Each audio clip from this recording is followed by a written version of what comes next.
I surround myself with people that are a lot smarter than me, right? So as my business grew, as my IP grew, I started to hire smarter people to help protect the assets that I was getting. Now that I have these assets in a company that makes a couple million, I want to put that into a trust so it's protected, because we live in a very litigious society. Everybody wants to sue. I will have a client that had a 500 credit score. We fixed their credit. We got them $50,000 in funding. They invested into their business. Now their business is making $250,000 a year. And now they went and bought a couple of assets. And now it's time to have a conversation with my trust attorney. Right now, you can go to a credit monitoring website. I suggest Identity IQ. You download your credit report on your desktop, and it's like a PDF. You drag and drop it into ChatGPT, and then you type this prompt. So tell me, who is Herman Dolce? Oh, we get right into it. Oh, yes, we do. I love it. Who is Herman Dolce? You want me to be honest? I don't think anybody's ever asked me that on an interview. Who is Herman Dolce? Herman Dolce, I like to identify first as the husband of Janelle, father of Bella and Olivia, son of Herman Dolce Sr. And Felina Dolce. Brooklyn birthed me. Philly raised me. Ooh, let's go. Let's go. Love Brooklyn. Love Brooklyn. I spent a lot of days there visiting family and all that. Okay. So Brooklyn and Philly love. Yes, I'm first generation Haitian, so all my family is in Brooklyn. My dad was the first one to take the leap and was like, hey, I'm going to move to Philly. It's cheaper out there. And he was like, yeah, we're coming. Nobody came. So I learned very young, the definition of family is not always necessarily blood. So like all the people I have in my life right now, the family that we've got in Philly from church and from business and other things, those are my family. So I call those people my brothers. But all of my family is in New York, Boston, or Miami. Nice. Yeah. New York, Boston, Miami. Yeah. So talk to us about what do you do and how it can help small business owners to grow exponentially. So what I do is I started a company, named it after my firstborn daughter, Bella Sloan. So it's called Bella Sloan Enterprises. And with our company, we help with financial literacy. That's the umbrella. And under that umbrella is getting your credit together and helping entrepreneurs get capital for their businesses. 82% of businesses fail because they don't have capital and they don't have leads, right? The proper leads. Yes. So I can help with the capital component of it. So I teach people how to structure their businesses properly, structure their credit properly, so that they can get as much capital as possible to put the gasoline on the business that they're already doing. So tell me, let's talk a little bit. Okay, so we're going to break all of this down. 1,000%. I'm All here. right. I'm here. I got a little time. So we're talking about, you mentioned business structure. Correct. As a major component to assisting you in, I guess, protecting your business. Correct. So talk to us a little bit about that, because I don't even know. Like I know I have an LLC. Right. You know what I mean? Yeah. I do have also a business that's incorporated. I know some sort of way my CPA does their magic to make those two work together. Right. I could not explain to someone else how important that is. Right. In business. So tell me a little bit about, or talk to our audience, and just share with them about the differences in these different types of structures or like holdings and. Absolutely. So at minimum, I start with the foundation by telling people, think like the banks do. Who is the bank's avatar? Like we were talking about offline, who do they want to give money to, right? And structure your business so that's the case. So during the pandemic, we printed $6 trillion, and I was posting platinum cards and people getting $100,000 in funding. So people ran and got this LLC paper and was like, ooh, I want it too, but they weren't structured properly. So when I say structure properly with your LLC or your business, got to have a proper business name. And I'll break that down in a second. Proper business address, website, business email, business phone number. Those little things matter when you're going to the bank and asking them for $50,000, $60,000, $100,000. So your name has to be a good name, like Bella Sloan Enterprises.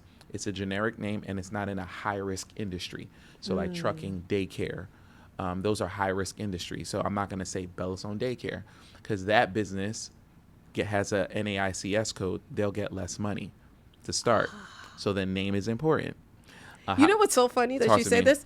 So when I first started my company many years ago, we called it Etinoff Consulting. And what I found is that it pigeonholed me because consulting is all they thought I can do. Mm-hmm. So one of the things that I did once I realized that is just changed it to Etinoff Incorporated.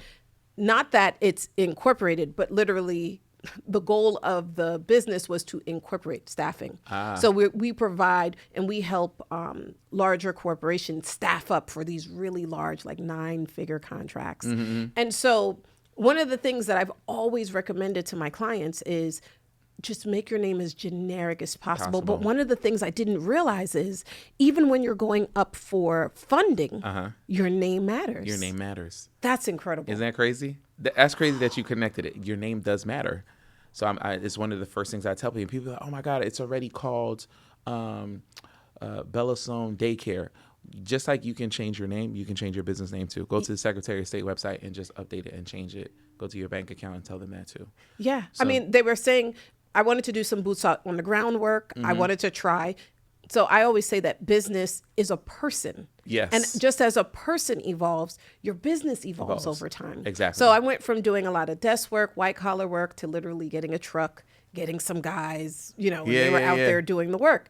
But I just never understood that they instantly connect your name, whether you give them an NAICS code or not. And just for clarity, for those of you who are watching, an NAICS code is the North American Industry Classification Code. So these codes are tied to a specific industry. So there are hundreds, if not thousands, of industries all across the United States. And each one of those businesses are tied directly to a code. And so what you're telling me is those codes are directly tied to how much money as a business you can bring in. Now that's incredible. Yes, exactly. Tell me more. So the next, I have like 10 commandments of this. The next one is your business website. You need to have a real website. I know we're in a millennial age right now, and if you have a TikTok or Instagram, that's enough. Not to these bankers. If you want 50, 60, 100,000, I would like to know that you invested some time in creating a simple landing page, just to let me know that you're a real business. Having a real business email. My email is info@bellasloanenterprises.com, not bellasloan@gmail.com. No, not at Yahoo. That don't work? At Yahoo, not at Hotmail. You're aging yourself. AOL. So when you do those, when you take the time to do those little things, they matter. I have a real business phone number. You can get a Google business phone number. You can get an 800 number from ringcentral.com, and that's only $10 a month. Those little things matter when you're structuring the business, and then you put that on the LLC. Just like you said, a LLC is a person. So before I went to the hospital, my mother knew what my name was, my address was, and all that stuff before she put it on the birth certificate. Right. So know that information about your business or your person, and then you put that on the LLC application, and then you go get yourself an EIN, and now you're structured properly in that way. And now it's time to go get some capital. Who knew that something so simple could mean so much to the banks? Game changer. It literally can I'll dare to say almost double your capital potential of having that simple structure put together properly. Again, think like the banks do. If you have your cell phone number and your business address is your home address, right? And it's bellasloan@gmail.com. Do you think the bank wants to give somebody that person $100,000? No. Well, so let's talk about this. Let's talk about address for a minute, because this is a big deal. Right. I know to some of y'all this is not a big deal, but this is a really big deal. When we're talking about establishing an address for your business, I at least know in Delaware, in the state of Delaware, it's a thing. Right. So you can have a virtual address. So you can get one of those from like Regis is one. Okay. Alliance, Opus. There's many different ones. Or you can just Google virtual office and whatever zip code you're in, and you'll find the one that's closest to you. Now, I know for some government contracts, especially when you're working on the federal level, you have to have a physical address. So do you know of like any specific chains or areas that you can get like an office space, but really it's still a mailbox? It still gives you that virtual feel. So there's two options. There's a registered agent where you can Google registered agent and your zip code, and you can just rent the address, and you'll have a real business address. The benefit with virtual addresses is that they're a little bit more high tier. So like I have a virtual address through Regis, right? I can rent the address, but I also have the option of, hey, if I wanted to have a meeting, I had people that needed to come in. I can rent a conference room. I could rent a boardroom at an additional cost. So I have the feel of a real business location. There's a secretary there. You can call the office if you need to. So there's certain virtual offices. There's levels to every game. Gotcha. There's certain virtual offices that are top tier for you. Gotcha. And just for some of y'all who want to play in the federal game, you have to have a physical office. If you want to do business with the federal government, you have to have a physical office. But if you want to do business with like your state or your local municipality, oftentimes they don't require a virtual office will be enough to be able to get through the door. Come on, teach us. That's good to know. Teach us some more. The next thing is not that your business is structured properly. That's just one pillar of it. The next thing is your credit score, your personal credit score. Banks like to see a 680 credit score that gets you into the door. But on this podcast, we're talking to maximum level people. So we really want it to be at 700 and above. That's when, the doors are open to you. The third pillar is it's not just your credit score, it's your credit profile.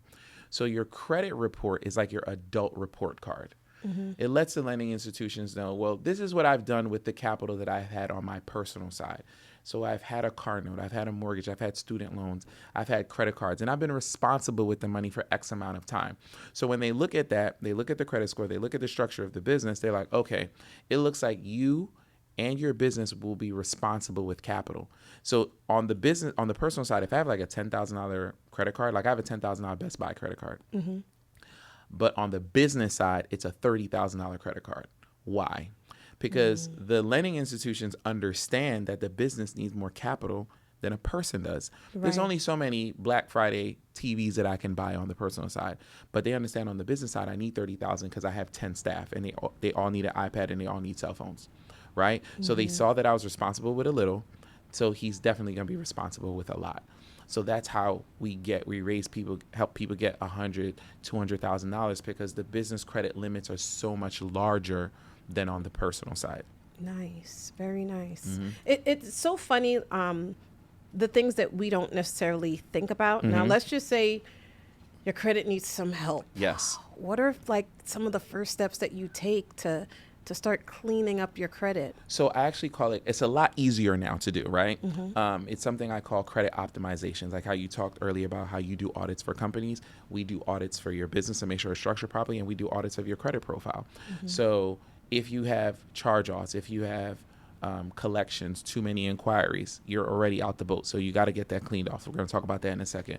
The other thing is if you're maxing out your credit cards, that lets the lending institutions, because remember what I said, think like the banks do. Right. If you're maxing out your credit cards on the personal side, that lets them know you're not good with money. Because the intention of credit when it first was invented was to make money.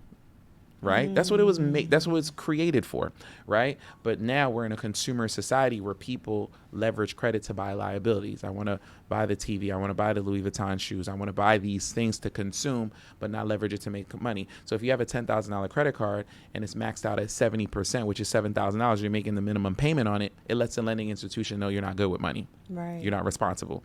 So you want to pay down as much of your credit card debt as possible, preferably to 10%, but they'll let you get into the ballgame at least 30%.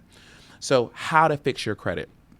The easiest way to fix your credit right now is AI, right? Like I could tell you to come to Bella Sloan Enterprises. Come on now, give us the I'm gonna gems. get into it. I could tell you to come to Bella Sloan Enterprises and we'll fix your credit, right? Like, and we'll do it for you. Because I tell people you pay with two things. You pay with your time or you pay with your money. That's so true. Right? So you can pay me to do it or you can pay with your time by doing it yourself. Right now, you can go to any credit repair credit monitoring website.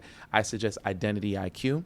You download your credit report on your desktop, and it's like a PDF. You drag and drop it into ChatGPT.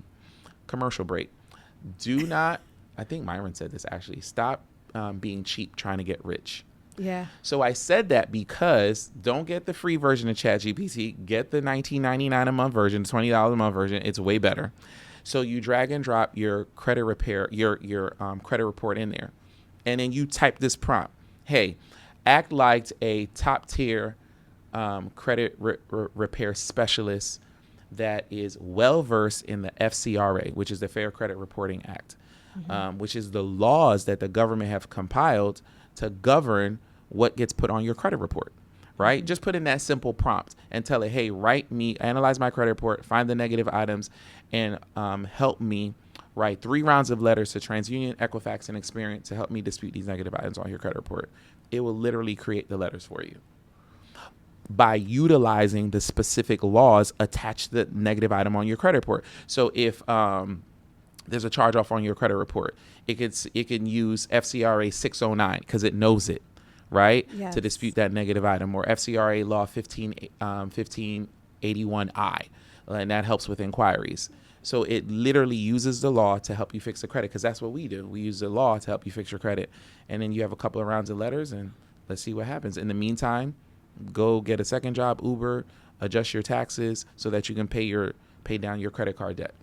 That's so awesome. I know that was a lot of information. Man, no, let me tell you something. I just learned something today. I don't know if y'all just learned something, but I think that is entirely incredible. So we're talking about now, the credit piece of it. Let's talk about trusts. Okay. And let's talk about the different ways in which you can hold trusts. I think we listen, you the man. Okay. So I'm gonna let you, elaborate on that, and how can we use these different vehicles to help grow and expand our businesses. So I surround myself with people that are a lot smarter than me, right? So as my business grew, as my IP grew, I started to hire smarter people to help protect the assets that I was getting, right? So I have some real estate holdings. The IP that I have is the name of the company, Bella Sloan Enterprises. I have a tagline called Execute. I have a tagline called Audit Your Circle, Success Has Receipts, Assets Only. All of those are trademarked, right? Those are valuable to my brand and to my business, right? We put that on merch. Now that I have these assets in a company that makes a couple million, I want to put that into a trust so it's protected, because we live in a very litigious society. Everybody wants to sue, right? And it's very easy to sue a company. So, and I want to mitigate taxes. I want to pass down my assets to my children so they won't have to have a lot of tax burden. One of the ways to do that is putting my assets in a trust, making my children the beneficiary of the trust, so that when they get passed, because another mentor of mine taught me this once: own nothing, control everything. Love that. So my children control all of the real estate. They control the bank accounts, the credit cards, the IP, right? They're in control of it, but they don't own it. The trust does. So this is why smarter people than me, they're like, hey, you've built something really good here. We have to protect it, so that when I pass away, and say, for instance, the one of our real estate holdings, we have a couple of properties in Cleveland, Ohio. It's paid off. It's $100,000. Pass that down to my kids. My kids are going to pay 50% estate tax on it. Or I can put it into a trust, and when it gets passed down to them, they don't pay a tax on it because they don't own it. The trust does. And then we do that with all the assets that we gain. See, these are the moves that we need to learn. Correct. Right? And so what does someone do when they have something that they want to protect, a business or property, like you mentioned before? Do they come to you? Do you set that up? Like, is that your specialty? So we're primarily in the financial literacy, credit, and funding space. But under our umbrella, we have amazing partners that we work with. So you can come to us, and we're going to refer you to our partner. Shout out to LaVasia Davis and Lala Idealette. Those are amazing partners that we work with. That are wealth managers, right? Because now you're getting into the wealth space and having those different type of conversations. Hey, I want you to talk to them. You have a couple of assets now. Because there's levels to the game. Because I will have a client that had a 500 credit score, and we fixed their credit. We got them $50,000 in funding. They invested into their business. Now their business is making $250,000 a year, and now they went and bought a couple of assets. And now it's time to have a conversation with my trust attorney. Right? Because now you're growing, and we've been through this journey together, and I've taken you as far as I can take you in terms of that aspect. And now they take you to the next level. Now you have a tax problem. You're making $1 million a year. You need to talk to a wealth specialist. This is so insane. How did you even get into this in the first place? How did I get into it? So long story long, I was a social worker, right? By trade, making like $29,500. It was terrible. My wife got pregnant with our first one, Bella Sloan. My wife is an avid traveler before she met me. And she's like, let's go to Italy for our baby moon. That's the last trip you take before the baby comes, because your life will never be the same. Right. And then we went to Italy for 2 weeks, and I used all my vacation time. So when I got back, I couldn't be with my kid. And I was telling my brother that, and he was like, well, unless you own your own, you'll never be free. So I was like, what am I supposed to do? Like those people on HGTV and go flip real estate. And he was like, well, that credit thing that you do, you should charge people for it. I was like, no, like people really need this, because I was really teaching people about it. He's like, no, they're going to pay somebody. They might as well pay you. Right. So that was the genesis of the company, built the company. And when I started to grow the company and learn these things, go on YouTube University, I started networking with people because I wanted to grow and connect. That's when I started to get in touch with people that said, oh, you need this now, or you need this now. And my life has never been the same. So I put these people in partnership with me or under the umbrella of my company to serve the people that we serve. Wow, that is so incredible. I'm so glad that we met. Absolutely. I'm so glad that we spoke. Yes. I hope to all of you that you're catching these nuggets. Listen, if our viewers want to learn more about you, your services, what do they, where do they go to get in touch with you? So they can, first, let's talk about the socials, because everybody, that's the first place people go to, because I'm just a talking head. So go do some research on me. Haitian_CEO on Instagram. Or you can check it. That's my personal page. My business Instagram is Bella_Sloan_Enterprises.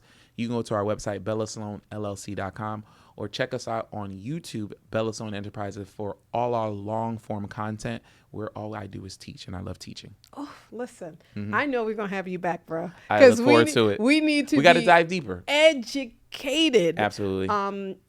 Too oftentimes, as far as we go, it's about like the KPIs and the revenue and just understanding what that means and how to implement that into your business. But something tells me you got a lot more going on and under the hood. 1,000%.